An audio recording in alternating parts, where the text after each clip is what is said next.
12 तारखेला विलीनीकरणाचा निर्णय जाहीर करायचा होता। अजितदादा आणि जयंत पाटलांमध्ये चर्चा झाली होती, मात्र चर्चांवर आता खंड पडला। शरद पवारांच्या वक्तव्याने विलीनीकरणाच्या चर्चा धुसर।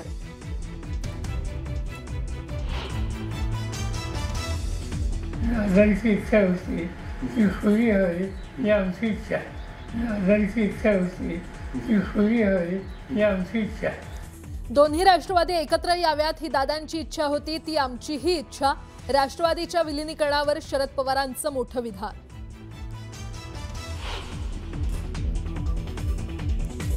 सुनेत्रा पवारांच्या शपथविधी संदर्भात मला माहिती नाही। सुनेत्रा पवारांसोबत कोणतीही चर्चा झाली नाही।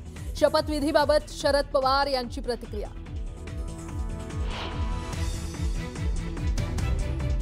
राष्ट्रवादीने काय करावं हे त्यांनी ठरवलं, त्यावर बोलणार नाही। सुनेत्रा पवारांबाबत तटकरे, प्रफुल्ल पटेल आणि त्यांच्या पक्षाचा अंतर्गत विषय।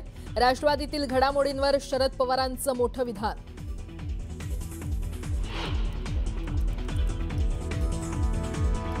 बारामतीत शरद पवारांच्या निवासस्थानी बैठक सुरू। सुप्रिया सुळे, युगेंद्र पवार आणि रोहित पवारांसह संदीप क्षीरसागर बैठकीला उपस्थित। बैठकीत काय चर्चा होणार याकडे लक्ष।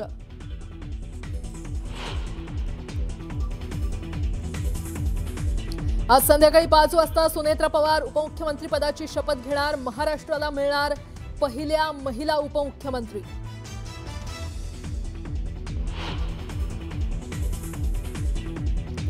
सुनेत्रा पवारच होणार राष्ट्रवादीच्या राष्ट्रीय अध्यक्षा। अजितदादांच्या निधनानंतर सुनेत्रा पवारांकडेच पक्षाची धुरा।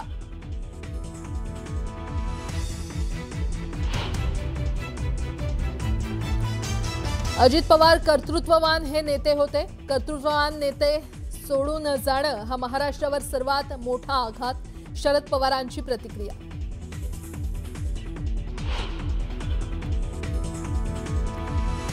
अजित पवारांच्या श्रद्धांजली सभेत भाजपा आमदार महेश लांडगे भाऊक। दादा मला माफ करा म्हणत महेश लांडगेंनी वाहिली अजित दादांना श्रद्धांजली।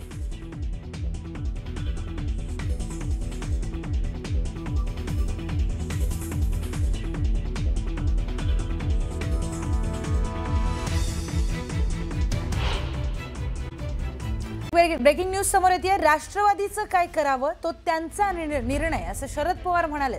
सुनेत्रा पवार शपथ घेणार, त्यांच्या पक्षाचा हा निर्णय आहे। सुनेत्रा पवारांच्या शपथविधीबाबत मला माहिती नाही अशी मोठी प्रतिक्रिया शरद पवार यांच्याकडून आली आहे। सुनेत्रा पवारांसोबत कोणतीही चर्चा झाली नाही। अजितदादा आणि जयंत पाटलांची विलीनीकरणाबाबतची चर्चा झाली होती। विलीनीकरणाची चर्चा होती, मात्र आता त्यामध्ये खंड पडला अशी प्रतिक्रिया शरद पवार यांनी दिली आहे। काल सुनेत्रा पवार यांना उपमुख्यमंत्री पदासाठी जेव्हा निश्चित करण्यात आलं त्यानंतरची ही पहिली प्रतिक्रिया आहे शरद पवारांची। थेट बोलूयात आपले प्रतिनिधी वैभव सोनवणे यांच्याशी। वैभव, सुनेत्रा पवारांच्या शपथविधीबाबत मला माहिती नाही अशी प्रतिक्रिया शरद पवारांनी दिली आहे। ही अत्यंत मोठी प्रतिक्रिया आहे। गेले 2 दिवस अजित पवारांच्या मृत्यूनंतर काल संध्याकाळपासून परवा रात्रीपासून खरं तर राष्ट्रवादीचे काही प्रमुख नेते, ज्याच्यामध्ये सुनील तटकरे असतील किंवा प्रफुल्ल पटेल असतील, छगन भुजबळ आणि धनंजय मुंडे, या साधारणपणे 4 जणांनी ही सगळी सूत्र जी आहेत ती हातामध्ये घेतलेली होती। बारामतीतल्या एका मोठ्या हॉटेलमध्ये यांची बैठक झाली आणि त्यानंतर तातडीनं तटकरे आणि प्रफुल्ल पटेल जे आहेत ते मुंबईला आले। त्याच रात्री धनंजय मुंडे आणि हसन मुश्रीफ यांनी सुद्धा मुख्यमंत्र्यांची भेट घेतलेली होती। दुसरीकडे सुनेत्रा पवार यांचं नाव जे आहे ते तातडीनं पुढे आणण्यात आलं। तिसऱ्याच दिवशी म्हणजे अजित पवार यांच्या काल अस्थि विसर्जनाचा कार्यक्रम जो आहे तो होईपर्यंत मुख्यमंत्र्यांसोबत बैठक जी आहे ती राष्ट्रवादीच्या या प्रमुख नेत्यांनी केलेली होती। आणि सगळ्यात महत्त्वाची बाब म्हणजे याची कल्पना जी आहे ती कुठलीही कल्पना ही पवार कुटुंबियांना देण्यात आलेली नव्हती। केवळ 3 जणांना याची माहिती होती, सुनेत्रा पवार, जय पवार आणि पार्थ पवार। दुपारच्या सत्रामध्ये सुनेत्रा पवार यांनी स्वतः प्रतिभा पवार यांना फोन करून या सगळ्याची माहिती दिली आणि त्यांनी सांगितलं की बारामतीहून मुंबईला जात आहेत शपथविधीच्या कार्यक्रमासाठी। प्रतिभा पवारांकडून त्यांना विचारणाही करण्यात आलेली होती, इतक्या तातडीनं करणं गरजेचं आहे का। हे सगळं झाल्यानंतर आज सकाळी शरद पवार ज्या अर्थी पत्रकार परिषद घेऊन ही सगळी माहिती जाहीर करतायत, काल रात्रीच पवार कुटुंबामध्ये याच्याबद्दल प्रचंड नाराजी व्यक्त करण्यात आलेली होती। ज्या पद्धतीनं ज्या वेगानं सुनेत्रा पवार यांना उपमुख्यमंत्री पदाची शपथ घेण्यासाठी मुंबईला बोलवण्यात आलं किंवा त्याही स्वतः तयार झाल्या, थोडा काळ आणखी जरी थांबल्या असत्या तरी सुद्धा चाललं असतं किंवा कुटुंबियांना विश्वासात घेणं गरजेचं होतं, हे सांगायला शरद पवार विसरले नाहीत. आणि या सगळ्यामध्ये एक महत्त्वाचा मुद्दा जो आहे तो मुद्दा लक्षात घ्यावा लागेल, तो म्हणजे विलिनीकरण जे होतं दोन्ही राष्ट्रवादींचं, त्याच्या चर्चा ज्या सुरू होत्या त्याच्यामध्ये अजित पवार हे एकटे होते राष्ट्रवादीच्या वतीनं. या चर्चेमध्ये प्रफुल्ल पटेल नव्हते, सुनील तटकरे नव्हते, धनंजय मुंडे सुद्धा नव्हते. आणि या सगळ्यांची इच्छा जी आहे ती दोन्ही राष्ट्रवादींचं एकत्रित विलिनीकरण होऊ नये अशाच पद्धतीची होती. पार्थ पवार सुद्धा त्याच मताचे होते. या महापालिकेच्या निवडणुकांच्या दरम्यान सुद्धा जी युती करण्यात आलेली होती, आघाडी करण्यात आलेली होती, त्यावर सुद्धा पार्थ पवार खासगीमध्ये नाराजी व्यक्त करत होते.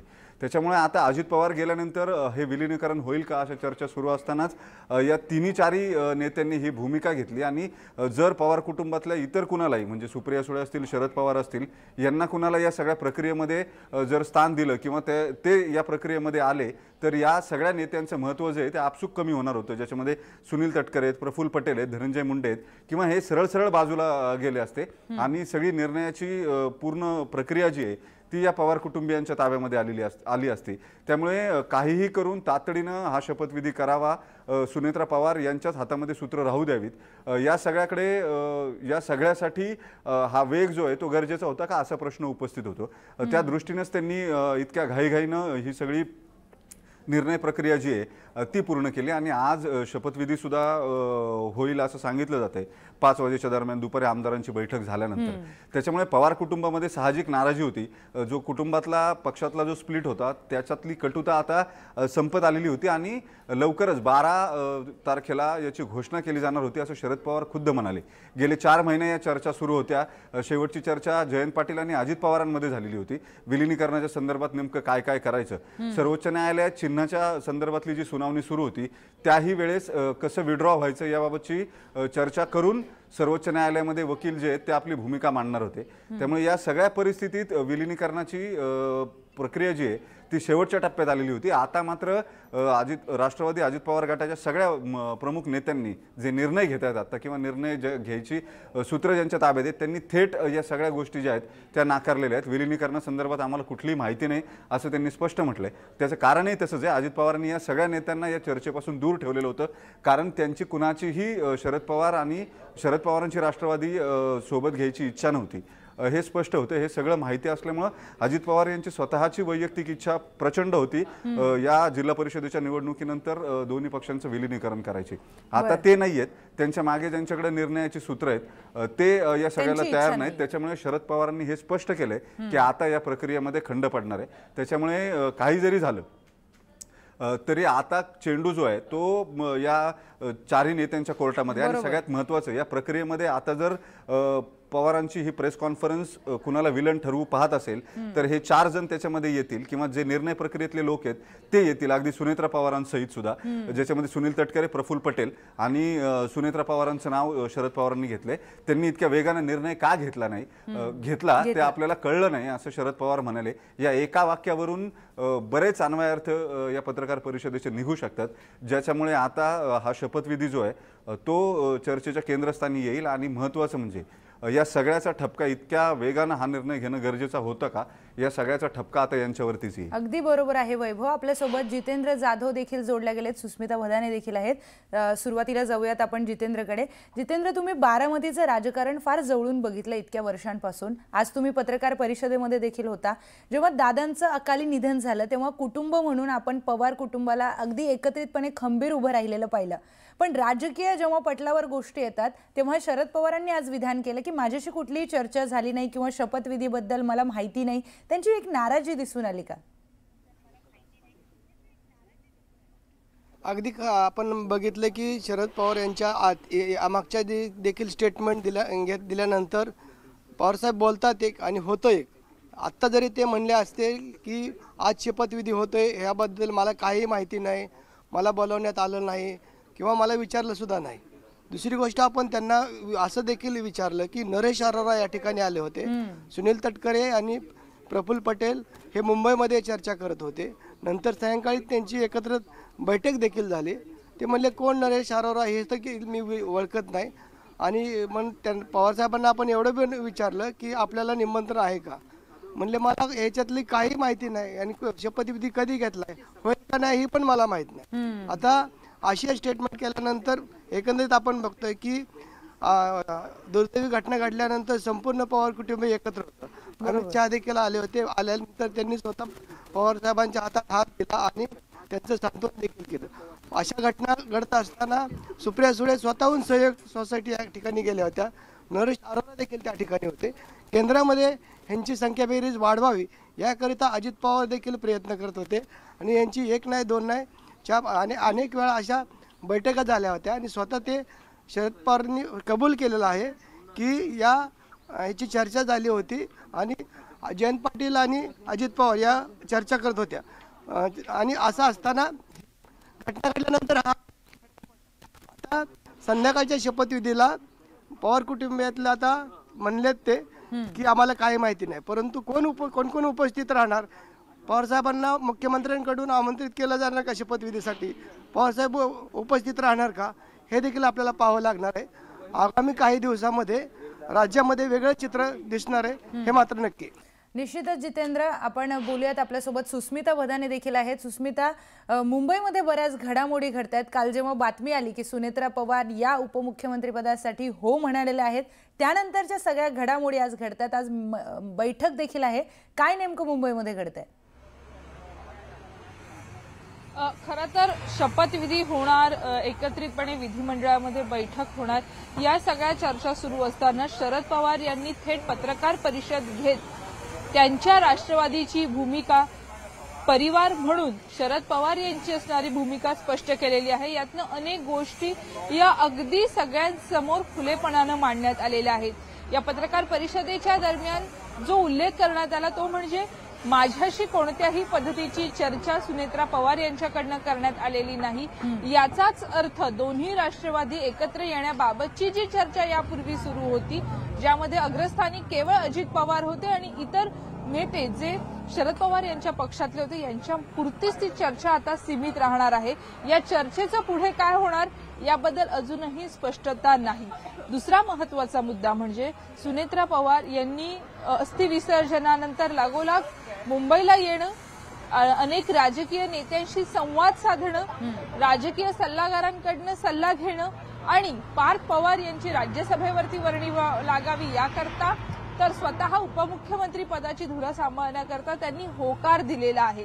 ज्या वेळेला अशा पद्धतीनं विधिमंडळाची बैठक बोलावली जाते त्याच वेळेला या सगळ्या गोष्टी स्पष्ट होत असतात. आता अनौपचारिकरित्या जरी ह्या सगळ्या चर्चा झालेल्या असल्या तरी सुद्धा औपचारिक घोषणा होणं अद्याप बाकी आहे.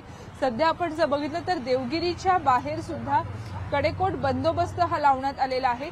अनेक अर्थांनी सुनेत्रा पवार यांनी घेतलेला निर्णय हा केवळ अजित पवार यांच्या राष्ट्रवादी पुरता सीमित असल्याचं पाहायला मिळतं. अजित पवार यांच्या राष्ट्रवादीतील काही वरिष्ठ नेत्यांना आपली स्वतंत्र आयडेंटिटी राहावी याकरता कटाक्षाने त्यांनी प्रयत्न केलेले आहेत. पक्षाचे विद्यमान आमदार त्यांच्या सोबत आहेत. भाजपसोबत महायुतीसोबत कायम राहत असताना पक्षाची धुरा आता सुनेत्रा पवार सांभाळणार आहेत. त्यामुळे सध्या आपण जर बघितलं तर अनेक गाठीभेटी यापूर्वी पडद्या आड झालेल्या आहेत. फोनवरनं अनेक संपर्क साधण्यात आलेले आहेत. त्यातूनच या महत्वाच्या गोष्टी समोर येत आहेत ज्यामध्ये सुनेत्रा पवार यांनी स्वतःच्या सचत विवेक बुद्धीने हा निर्णय घेतला असल्याचं पुन्हा एकदा शरद पवार यांच्या स्टेटमेंटमधनं स्पष्ट होते. समोर आपण बघताय देवगिरी हा बंगला जिथं अजित पवार यांच्या भेटीसाठी दररोज सकाळी 6 वाजल्यापासून 7 वाजल्यापासून लोक यायचे, त्या देवगिरीवरती आज शांतता आहे. समोर आपल्याला पाटी पाहायला मिळते अजित आशाताई अनंतराव पवार उपमुख्यमंत्री म्हणून आणि लवकरच ही पाटी सुद्धा बदलली जाणार आहे. पक्षाचं भवितव्य बदलण्याची जबाबदारी आता सुनेत्रा पवार यांच्या खांद्यावरती असणार आहेत. सहपत्नी म्हणून पत्नी म्हणून त्यांनी आजवर संसाराचा गाडा हाकलेला आहे, परंतु राजकीय दृष्ट्या सुद्धा कौटुंबिक दृष्ट्या सुद्धा सुनेत्रा पवार यांच्यावरती प्रचंड मोठी जबाबदारी देण्यात आली आहे. अनेक अर्थांनी त्यांच्यावरती टीका सुद्धा केली जाते की एवढी घाई करण्याची गरज नव्हती, परंतु प्रत्येक राजकीय मूव्ह मागे, प्रत्येक राजकीय निर्णयामागे मोठी राजकीय नीती असते, मोठा अर्थ त्यामागचा असतो आणि हळूहळू हा अर्थ सर्वसामान्य जनतेपर्यंत येईल. आज आपण बघितलं तर याच देवगिरी बंगल्यामध्ये सुनेत्रा पवार, त्यांचे पुत्र जय पवार, त्यांच्या सुनबाई या रात्री 2:15च्या दरम्यान पोहोचलेले आहेत. त्यामुळे आजचा दिवस हा पवार कुटुंबियांसाठी अतिशय महत्वाचा आहे. दोन्ही पवारांमधली फूट समोर आलेली आहे. आता पुढे काय होतंय बघणं महत्वाचं असेल. अगदी महत्वाचं आहे सुस्मिता. आणि वैभव आणि जितेंद्र तिघांनाही धन्यवाद, तुम्ही सविस्तर विश्लेषण केलं त्याबद्दल. तर जसं की छगन भुजबळ म्हणालेले होते the show must go on, तशी परिस्थिती आज महाराष्ट्राच्या राजकारणाची दिसून येते.